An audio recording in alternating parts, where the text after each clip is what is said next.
हमारा chapter 18 natural reason word का second lecture है।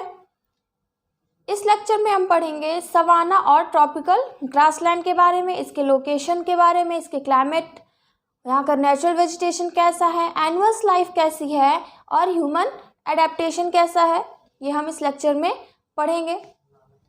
सवाना ग्रासलैंड को ट्रॉपिकल ग्रासलैंड, सब ट्रॉपिकल ग्रासलैंड,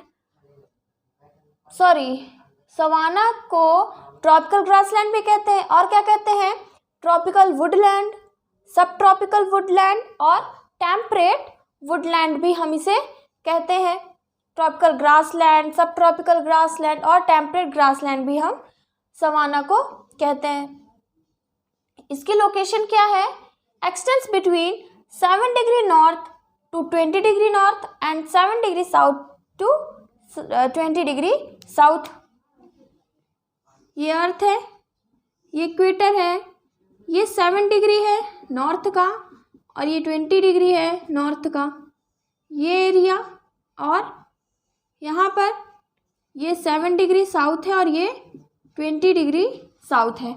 ये इतना एरिया नॉर्थ में, नॉर्दर्न हेमिस्फीयर में, इतना एरिया साउदर्न हेमिस्फीयर में क्या है, सवाना और ट्रॉपिकल ग्रासलैंड का रीजन है। Savanna land occurs between equatorial region and tropical deserts. ये क्या है, यहाँ पर इक्वेटोरियल रीजन है और इसके ऊपर ट्रॉपिकल ग्रासलैंड के ऊपर कौन सा है, ट्रॉपिकल डेजर्ट। ट्रॉपिकल डेजर्ट है इसके ऊपर, तो ट्रॉपिकल ये डेजर्ट है, इक्वेटोरियल रीजन है, इसके बीच में क्या है, tropical grassland. It covers half of the surface of Africa, 5 million square miles. Tropical grassland almost Africa का हाफ सरफेस एरिया को कवर कर चुका है, मतलब कवर है, कितना है, अप्रॉक्स 5 मिलियन स्क्वायर मील्स तक कवर है ट्रॉपिकल ग्रासलैंड से। और कौन सा है, और किस कहाँ पर है कॉन्टिनेंट में, ऑस्ट्रेलिया है और साउथ अमेरिका, मतलब Africa, Australia and south America में ट्रॉपिकल ग्रासलैंड है। ये रीजन है यहाँ का। लोकेशन समझ में आई, कहाँ पर है, 7 डिग्री टू 20 डिग्री नॉर्थ में और 7 डिग्री टू 20 डिग्री साउथ में।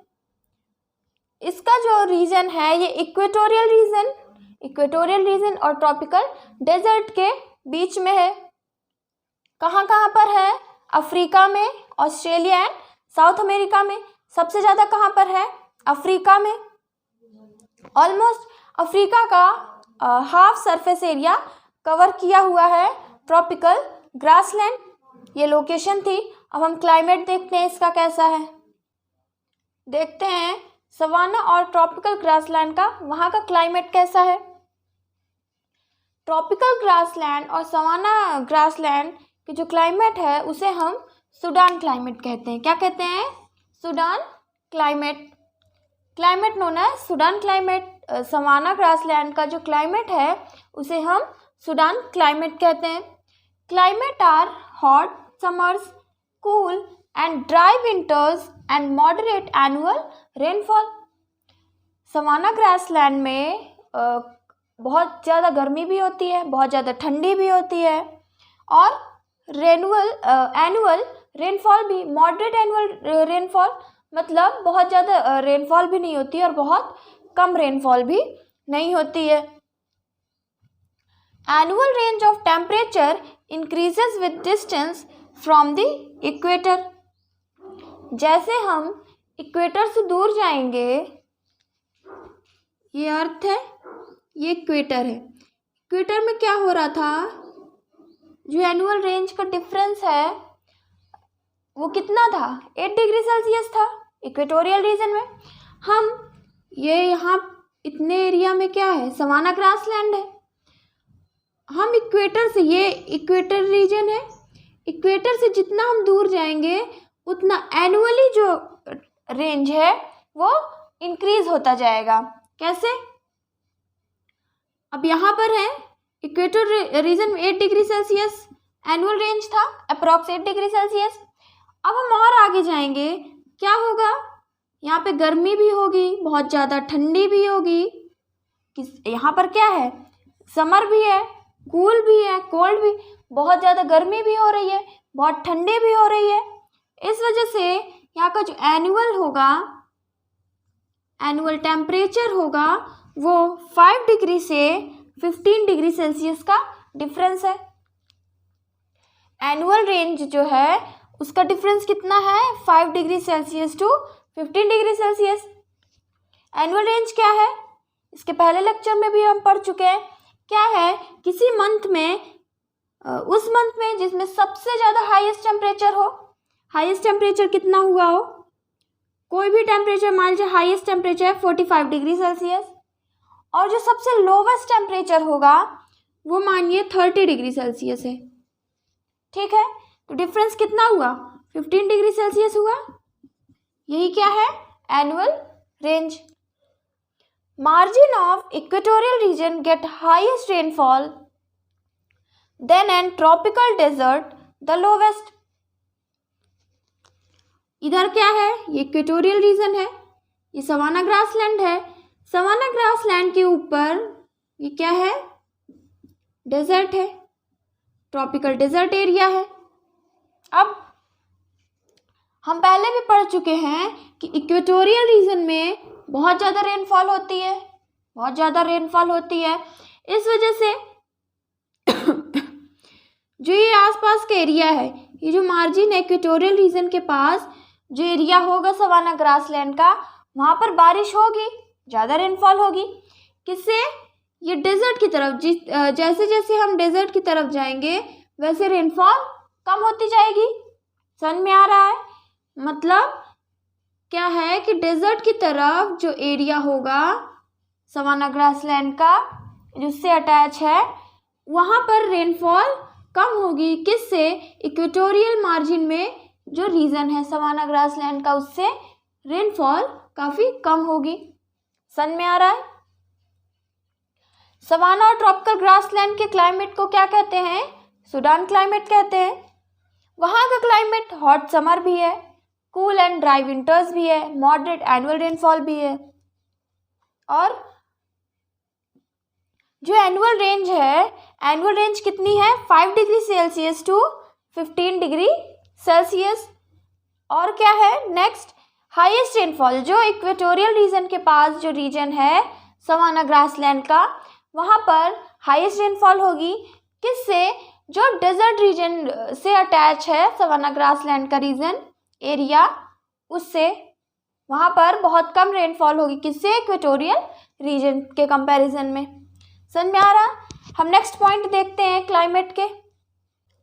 सवाना और ट्रॉपिकल ग्रासलैंड में रेनफॉल कितनी होती है, rainfall varies between 125 centimetre and 25 centimetre between these two region. मतलब जो रीजन इक्वेटोरियल रीजन के पास है, जो रीजन इक्वेटोरियल मार्जिन से अटैच है, वहाँ पर 125 सेंटीमीटर अप्रॉक्स रेनफॉल हो रही है। और जो रीजन ट्रॉपिकल डेजर्ट से अटैच है, वहाँ डेजर्ट के पास है, वहाँ का रेनफॉल कितना है, 25 सेंटीमीटर है, अप्रॉक्स 25 सेंटीमीटर रेनफॉल है। एनुअल रेनफॉल है, क्या है ये, एनुअल रेनफॉल है। समझ में आ रहा। सवाना और ऑलवेज फाउंड इन warm और hot climate where annual rainfall is 50 centimetre to 127 centimetre. Savanna कहाँ पर पाया जाता है, जहाँ वहाँ का जो क्लाइमेट है वो काफ़ी ज़्यादा वार्म हो, काफ़ी हॉट हो वहाँ पर, और जो उसकी एनुअल रेनफॉल है वो 50 सेंटीमीटर से 127 सेंटीमीटर के बीच में हो। समझ में आ रहा है। सवाना ग्रासलैंड कहाँ पर फाउंड होते हैं, कहाँ पर पाए जाते हैं, जहाँ पर वहाँ का क्लाइमेट वार्म हो, हॉट क्लाइमेट हो वहाँ का, और जो एनुअल रेनफॉल है वो कितनी होनी चाहिए, 50 सेंटीमीटर से 127 सेंटीमीटर। समझ में आ रहा। और रेनफॉल इज कंसंट्रेटेड इन 6 और 8 मंथ। इक्वेटोरियल रीजन में रेनफॉल क्या हो रही थी, पूरे साल हो रही थी, लेकिन इसमें सवाना और ट्रॉपिकल ग्रासलैंड में जो रेनफॉल है वो 6 और 8 मंथ्स रेनफॉल होती है वहाँ पर। कहाँ पर? सवाना और ट्रॉपिकल ग्रासलैंड में रेनफॉल कितनी है? 125 सेंटीमीटर से 25 सेंटीमीटर रेनफॉल है बिटवीन दीज टू रीजन। ये अर्थ है, इस रीजन में जो इक्वेटोरियल रीजन के पास है यहाँ पर 125 सेंटीमीटर रेनफॉल होती है, और जो डेजर्ट के पास है वहाँ पर अप्रॉक्स 25 सेंटीमीटर रेनफॉल होती है। सवाना ग्रासलैंड कहाँ पर पाए जाते हैं? जहाँ का टेम्परेचर क्लाइमेट हॉट हो, वार्म हो, वहाँ पर। और जो एनुअल रेनफॉल है वो कितनी होनी चाहिए? 50 सेंटीमीटर से 127 सेंटीमीटर के बीच में होनी चाहिए। और जो रेनफॉल है वो कितने मंथ होती है? 6 से 8 मंथ। समझ में आया? ये क्या था? ये क्लाइमेट था, सवाना और ट्रॉपिकल ग्रासलैंड का क्लाइमेट था। अब हम इसके नेचुरल वेजिटेशन के बारे में पढ़ते हैं। सवाना और ट्रॉपिकल ग्रासलैंड का नेचुरल वेजिटेशन कैसे है? नेचुरल वेजिटेशन मतलब वहाँ के पेड़ पौधे कैसे हैं, वहाँ का प्लांट कैसा है। समझ में आया? देखते हैं। Soil of savanna is porous with rapid drainage of water. जो सवाना की सॉइल है वो काफ़ी ज़्यादा पोरस है with rapid drainage of water. Rapid drainage of water मतलब जो वहाँ की सॉइल है वो वाटर को बहुत ज़्यादा स्टोर कर लेती है, जिसे कहते हैं रैपिड ड्रेनेज। मतलब होता है, हिंदी में देखें तो सोखना, वाटर को बहुत ज़्यादा अपने अंदर सोख लेती है ये सॉइल। कहाँ की सॉइल है? सवाना ग्रासलैंड की। It has only thin layer of soil. जो सवाना ग्रासलैंड में जो सॉइल है उसकी लेयर काफ़ी ज़्यादा थिन है, बहुत पतली है, थिक सॉइल नहीं है। कैसी सॉइल है? Thin layer of soil. कैसी है? Thin layer of soil. Vegetation consist of grass and Forbes. उस वेजिटेशन में ज़्यादातर क्या पाए जाते हैं? Grass and Forbes. ग्रास जो नॉर्मल ग्रास होती है। फॉब्स क्या है? फॉब्स ऐसे ग्रास जिनको जो लीफ होती है वो काफ़ी ज़्यादा ब्रॉड होती है। कैसी है? काफ़ी ज़्यादा ब्रॉड है, काफ़ी चौड़ी पत्ती के है वो उसी ग्रास को हम क्या कहते हैं? फॉब्स कहते हैं। ये ग्रास के साथ ही ग्रो करते हैं। Rainfall is not sufficient to support tall trees but elephant grass grows up. वहाँ पर इतनी ज़्यादा रेनफॉल नहीं होती है कि जो बहुत टॉल ट्रीज़ हैं उन्हें सपोर्ट करें। इतनी ज़्यादा रेनफॉल नहीं है कि वहाँ पे बहुत बड़े बड़े पेड़ हों। ठीक है। इक्वेटोरियल रीजन में वहाँ के फॉरेस्ट में क्या थे? बहुत लॉन्ग ट्रीज थे। वहाँ पर ग्राउंड में कोई वेजिटेशन नहीं थी, वहाँ पर क्या थे? सिर्फ टॉल ट्रीज थे। क्यों? क्योंकि वहाँ पर रेनफॉल बहुत ज़्यादा हो रही थी, उन्हें उतना ट्रीज को उन्हें इतना सफिशिएंट वाटर मिल रहा था। सवाना ग्रासलैंड में इतना ज़्यादा वाटर ना होने की वजह से टॉल ट्रीज वहाँ पर बहुत कम मिलते हैं। वहाँ पर ज़्यादातर टॉल ट्रीज नहीं मिलते। और क्या है? लेकिन वहाँ पर एलिफेंट ग्रास ज़्यादा होती है। Elephant grass grows up. Elephant grass होती है। एलिफेंट ग्रास क्या है? बहुत ही बड़े बड़े ग्रास की तरह ही होते हैं, लेकिन बहुत ऊंची होती हैं। और इन प्लांट्स को बहुत ज़्यादा एनर्जी या फिर बहुत ज़्यादा वाटर की ज़रूरत नहीं होती इन्हें ग्रोज अप के लिए। इन्हें ग्रो के लिए, एलिफेंट ग्रास के ग्रो के लिए इन्हें बहुत ज़्यादा वाटर नहीं चाहिए होता। इस वजह से एलिफेंट ग्रास यहाँ पर बहुत होती हैं। टॉल ट्रीज नहीं होते हैं ज़्यादा। Trees occur more towards the equator. Tree कहाँ पर पाए जाते हैं? जहाँ पर ये इक्वेटर है, इक्वेटोरियल रीजन है। इक्वेटोरियल रीजन से जो आसपास का रीजन है सवाना ग्रासलैंड में, वहीं पर ट्रीज पाए जाते हैं। या फिर और कहाँ पर पाए जाते हैं? Trees grows along the bank of stream.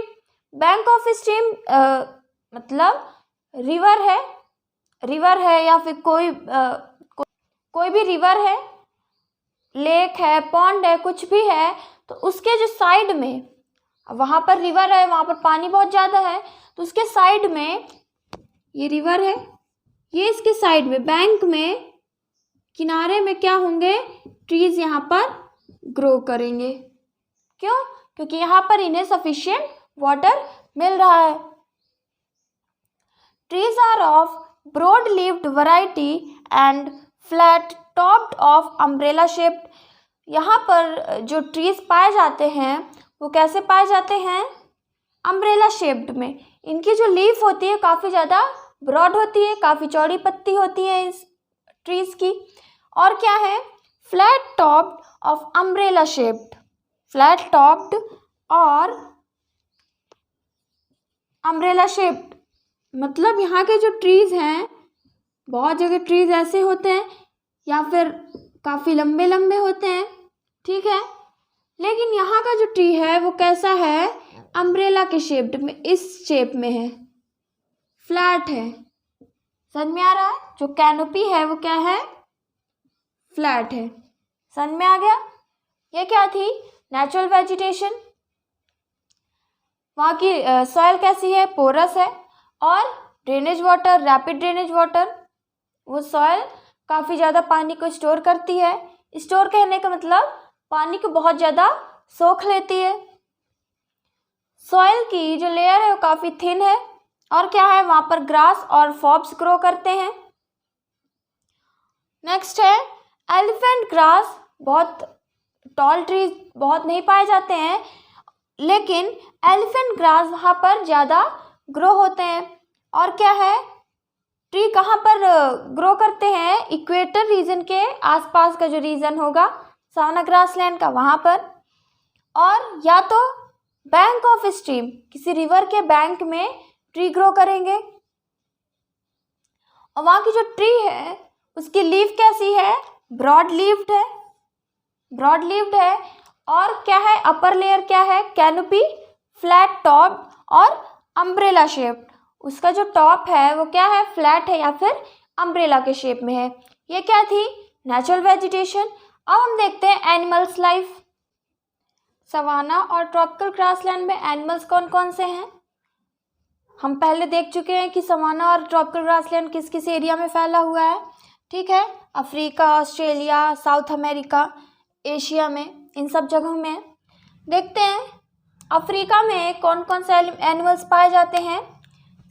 Africa में अफ्रीकन एलिफेंट, वाइल्ड कैट, चीता, giraffe, jackal, leopard, lion and ostrich, और भी बहुत से एनिमल्स हैं जो अफ्रीका में पाए जाते हैं।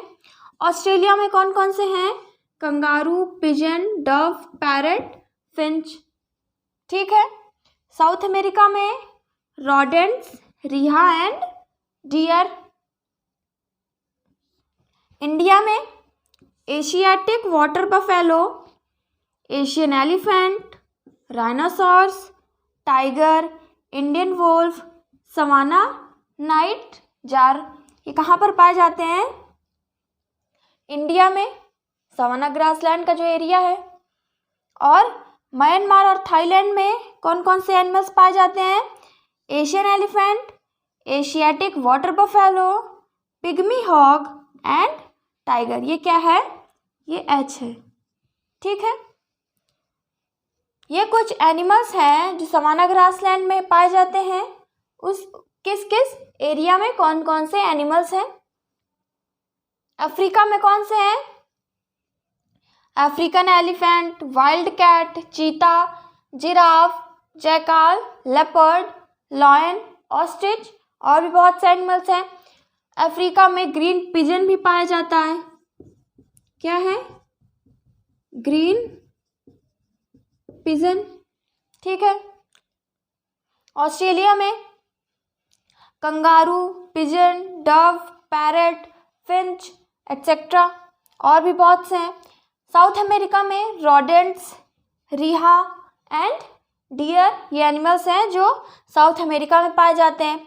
इंडिया में Asiatic water buffalo, Asian elephant, rhinoceros, tiger, Indian wolf, savanna nightjar, ये इंडिया में पाए जाते हैं। म्यांमार एंड थाईलैंड में Asian elephant, Asiatic water buffalo, pygmy hog and tiger, ये एनिमल्स कहाँ पर पाए जाते हैं? म्यांमार एंड थाईलैंड में। ये सारे एनिमल्स हैं जो सवाना और ट्रॉपिकल ग्रासलैंड के एनिमल्स हैं, यहाँ पर पाए जाते हैं। ये समझ में आया। अब हम देखते हैं सवाना और ट्रॉपिकल ग्रासलैंड के ह्यूमन एडेप्टेशन के बारे में। सवाना और ट्रॉपिकल ग्रासलैंड, यहाँ का ह्यूमन एडेप्टेशन कैसा है, यहाँ पर लोग कैसे रहते हैं, ठीक है। This region is not favourable for human settlement, so it is sparsely populated region of the world. ये जो रीजन है, यहाँ का जो क्लाइमेट है इस रीजन का, या फिर जो भी वेजिटेशन है, इसकी वजह से ये जो रीजन है ना सवाना और ट्रॉपिकल ग्रासलैंड में, ये फेवरेबल नहीं है, मतलब ह्यूमन सेटलमेंट के लिए ठीक नहीं है। इस वजह से ये बहुत ही ज़्यादा स्पार्सली पॉपुलेटेड है। स्पार्सली पॉपुलेटेड है मतलब यहाँ की जो पॉपुलेशन है वो बहुत ही कम है, इसलिए ये क्या है, sparsely populated region of the world. पूरे वर्ल्ड में सबसे कम पॉपुलेशन वाला रीजन है, कौन सा रीजन? सवाना और ट्रॉपिकल ग्रासलैंड का रीजन। यहाँ पर पॉपुलेशन कितनी है? 20% से कम है, लेस देन 20% पर square kilometre. Population is less than 20% पर स्क्वायर किलोमीटर। एक स्क्वायर किलोमीटर का जो रेंज है, जो एरिया है 1 किलोमीटर तक का, वहाँ पर सिर्फ 20% है, या फिर और भी 20% से कम पॉपुलेशन है वहाँ की। Hunting and fishing are main occupation of tribal people. जो वहाँ पर कुछ लोग हैं, उनका मेन ऑक्यूपेशन क्या है? Fishing and hunting. हंट करके और फिशिंग करके ही अपना फूड लेते हैं। नेक्स्ट है in South America. South America में ग्रासलैंड का जो सवाना रीजन साउथ अमेरिका में Brazilian plateau, West Africa and Nigeria में, ये कुछ जगह हैं। कौन कौन सी? South America, Brazilian plateau, West Africa and Nigeria. यहाँ पर जो पॉपुलेशन है वो और दूसरे रीजन के कंपैरिजन में, दूसरे एरिया के कंपैरिजन में ज़्यादा है यहाँ पर। कहाँ? ठीक है, सवाना ग्रासलैंड में बहुत कम पॉपुलेशन है, लेकिन और दूसरे एरिया के कंपैरिजन में, सवाना ग्रासलैंड के ही एरिया के दूसरे एरिया के कंपैरिजन में South America, Brazilian plateau, West Africa and Nigeria में एवरेज से डेंसिटी ज़्यादा है यहाँ पर। Some of the people are pastoral nomads. कुछ लोग हैं जो पैस्टोरल नोमैड्स हैं। पैस्टोरल नोमैड्स मतलब ऐसे ट्राइब्स, ऐसे लोग जो डोमेस्टिक लाइफ में ही डिपेंड हो, जैसे काऊ को पालना, बफेलो है, गोट है, इन सब को पालना और इन्हीं से अपना फूड लेना, ये सब क्या है? Pastoral nomads. Pastoral nomads they migrate from one place to another in search of food and water for their animals. जो पास्टोरल नोमैड्स हैं वो एनिमल्स अपने, जो उन्होंने एनिमल्स को पाल रखा है, उनके लिए फूड के लिए और वाटर के लिए वो माइग्रेट करते हैं, मतलब एक जगह से दूसरे प्लेस में मूव करते रहते हैं। किस लिए? क्यों? Search of food and water for their animals. वो जो पाल रखे हैं एनिमल्स, उन एनिमल्स के लिए फूड और वाटर के सर्च में माइग्रेट करते रहते हैं। समझ में आ गया? ह्यूमन एडेप्टेशन कैसा है वहाँ का? बहुत ही स्पार्सली पॉपुलेटेड रीजन है, बहुत ही कम पॉपुलेशन है वहाँ की। 1 स्क्वायर किलोमीटर के अंदर सिर्फ 20% या उससे कम पॉपुलेशन है वहाँ की। और मेन ऑक्यूपेशन क्या है? Fishing and hunting. Main occupation क्या है? Hunting and fishing. Higher density कहाँ पर है? South America, Brazilian plateau, West Africa, Nigeria, ये कुछ एरिया है जो दूसरे एरिया के कंपैरिजन में सवाना ग्रासलैंड के यहाँ पर पॉपुलेशन ज़्यादा है। Some of the people are pastoral nomads. Pastoral nomads हैं, बहुत से लोग हैं जो डोमेस्टिक लाइफ जीते हैं, और वो पास्टरल नोमैड्स अपने एनिमल्स के फूड के लिए और वाटर के लिए माइग्रेट करते रहते हैं। समझ में आया? हम ह्यूमन अडेप्टेशन के नेक्स्ट पॉइंट्स देखते हैं। नेक्स्ट पॉइंट क्या है? Dorobo of Kenya and Kikuyu of Maasai of Africa are pastoral group. Africa में डोरोबो ट्राइब है केन्या की, किकियो ट्राइब है मसाई की। ये कहाँ पर है? अफ्रीका में। ये सब हैं किकियो और डोरोबो। ये कैसा ग्रुप है? पास्टरल ग्रुप है। कैसा ग्रुप है? पास्टरल ग्रुप, जो डोमेस्टिक लाइफ जीते हैं। ठीक है। Graze cattle and goats for milk and meat. ये लोग, ये ट्राइब्स जो है वो क्या करते हैं? ग्रेस कैटल को पालते हैं, जैसे काऊ है, बफेलो है, इन सब चीज़ों को, और गोट्स को पालते हैं। और किस लिए? मिल्क और मीट के लिए। काऊ, बफेलो, गोट, ये सबको किस लिए पाल रहे हैं? मिल्क और मीट के लिए। ये क्या है? पास्टरल नोमैड्स हैं। Large of savanna in South America and Australia have developed pastoral industries. Large area जो सवाना का है, सवाना रीजन का लार्ज एरिया साउथ अमेरिका और ऑस्ट्रेलिया में क्या किए हैं? पास्टरल इंडस्ट्रीज़ को डेवलप किए हैं। जो वहाँ के पास्टरल नोमैड्स हैं, पास्टरल जो वहाँ की ट्राइब्स है, कहाँ की? साउथ अमेरिका और ऑस्ट्रेलिया की, सवाना ग्रासलैंड रीजन में आ रहा। यहाँ की जो ट्राइब्स है वो क्या की है? पास्टरल इंडस्ट्रीज़ को डेवलप की है। कौन सी इंडस्ट्रीज़ को डेवलप की है? पास्टरल इंडस्ट्रीज़ को। पास्टरल इंडस्ट्रीज़ में क्या कर रहे हैं? ये लोग मिल्क को बेच रहे हैं, दूसरी जगह पर बेच रहे हैं, और फ्लैश को, मीट को, ये सब क्या कर रहे हैं? खुद डेवलप इंडस्ट्रीज़ में प्रोड्यूस करके, इंडस्ट्रीज़ में बना करके इसे दूसरी जगह भेज रहे हैं, दूसरी जगह बेच रहे हैं। जो वहाँ के पीपल हैं, नोमैड्स हैं, वो क्या कर रहे हैं? जो ग्रास है, जो फॉरेस्ट है, वहाँ जो ग्रासलैंड है, वहाँ के ट्रीज़ को कट करके, ट्रीज़ है, जो ग्रास है, उसको साफ करके, क्लियर करके, उस लैंड में क्या ग्रो कर रहे हैं? मेज ग्रो कर रहे हैं। मेज, मिलेट्स, बीन्स, पीज, ये सब क्या उस एरिया में, उस लैंड में ग्रो कर रहे हैं। Commercial agriculture has been introduced by Europeans. Commercial agriculture मतलब ऐसी एग्रीकल्चर जिससे हम कमाई कर सकें।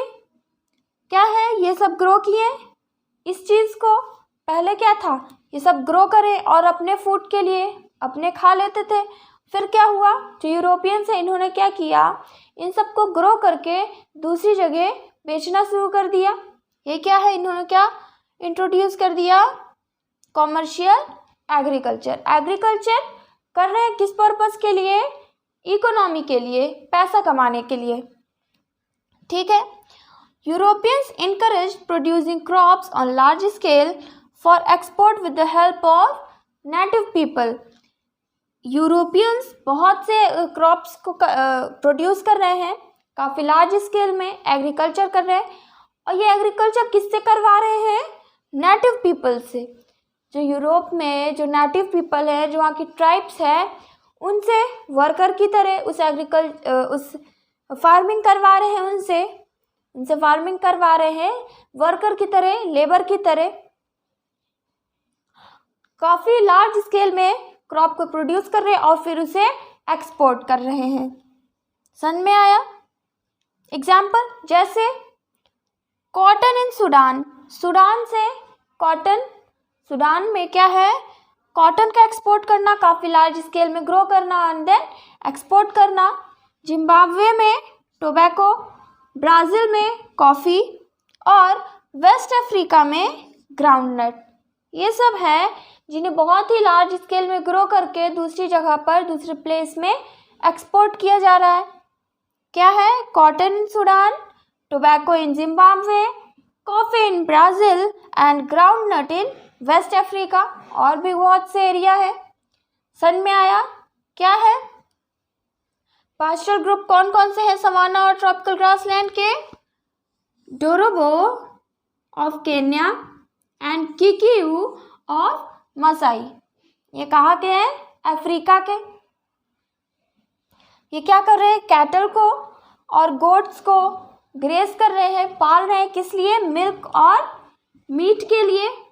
ठीक है। और क्या है? साउथ अमेरिका में जो ट्राइब्स हैं, जो वहाँ के नेटिव पीपल हैं, ऑस्ट्रेलिया की जो ट्राइब्स है, वो क्या कर रही है?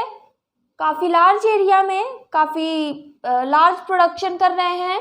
किस चीज़ का? पैस्टरल इंडस्ट्रीज़ उन्होंने डेवलप की। पैस्टरल नोमैड्स ने पास्टरल इंडस्ट्रीज़ को डेवलप की। ठीक है। और उसमें क्या कर रहे हैं? मिल्क और मीट को दूसरी जगह एक्सपोर्ट कर रहे हैं, बेच रहे हैं। और क्या कर रहे हैं? जो वहाँ की जो ट्रीज़ हैं उन्हें क्लियर करके, ट्रीज़ है, ग्रास उसे क्लियर करके उसे एग्रीकल्चर लैंड बना रहे हैं। और कौन से ट्री प्लांट्स ग्रो कर रहे हैं? मेज़, मिलेट्स, बीन्स, पीज, मतलब फूड ग्रेन्स को वहाँ पर ग्रो कर रहे हैं। कॉमर्शियल एग्रीकल्चर किसने इंट्रोड्यूस की थी? यूरोपियंस ने, यूरोप के लोगों ने। और क्या किया? यूरोप के लोग ने काफ़ी लार्ज स्केल में क्रॉप को प्रोड्यूस किया, काफ़ी लार्ज एरिया में। और वर्क किससे करवा रहे हैं? नेटिव पीपल, जैसे जो वहाँ के ट्राइब्स हैं, वहाँ के जो नेटिव पीपल है उनसे वर्क करवा रहे हैं। और काफ़ी ज़्यादा प्रोडक्शन होने के बाद इसे एक्सपोर्ट कर देते हैं। जैसे कॉटन सूडान में है, tobacco in Zimbabwe, coffee in Brazil and groundnut in West Africa. समझ में आ गया? ये क्या है? सवाना और ट्रॉपिकल ग्रासलैंड का ह्यूमन एडेप्टेशन। यहाँ पे हमारा चैप्टर 18 कंप्लीट हुआ। हम नेक्स्ट चैप्टर पढ़ेंगे, chapter 19 natural region of the world, part 2। उसमें भी हम नेचुरल रीजन का ही पार्ट पढ़ेंगे। ठीक है। यहाँ तक समझ में आ गया होगा। Thank you for watching this lecture.